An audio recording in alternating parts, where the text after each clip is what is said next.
Thank you sir. आदरणीय अध्यक्षज्यू,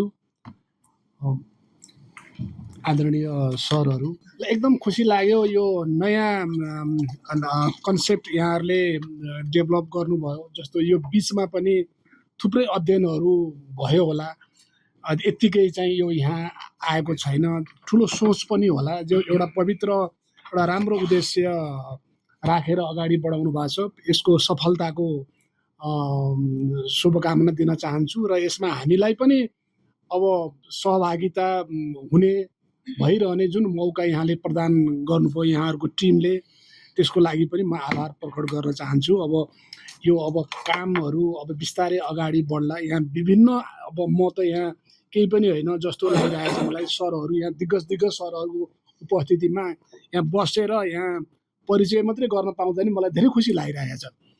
र अब नेपाल मात्रै नभइकन संसारमै डिजास्टर विभिन्न खालको भइरहेको छ। जस्तो अब यस्तो हुन्छ र भनेको त्यस्तै हुन्छ। नेपाल त्यो एउटा भूमि पनि हो, यहाँ हुँदैन भनेका कुराहरू भइरहेका छन्।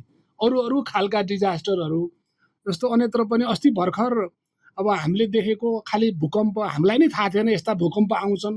90 सालका लिट्रेचर पनि थिएन, हामीले पढेकै थिएनौँ। आयो भनेको थियो एउटा कता हो अब हामीलाई थाहा थिएन, आएपछि मात्रै हामीले भोग्यौँ। अब हैटीमा हामी गएको थियौँ 6 महिनापछि अर्थक्वेक पछि 200 वर्ष नै अर्थक्वेक आएको रहन्छ। उनीहरूलाई घर बलियो बनाउनु पर्छ भन्ने पनि थाहा छैन। अब के अरे त्यस्तै खालको भएको भएर एकैछिनमा 2 लाख मान्छेहरू भए। जस्तो अब कस्तो अस्ति मैले 12,000 वर्षपछि इथियोपियामा भल्क्यानो आयो। 12,000 को त अब सर यहाँ होइबक्सिन्छ।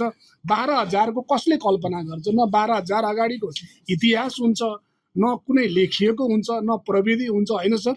12,000 पछि चाहिँ आउँदो रहेछ।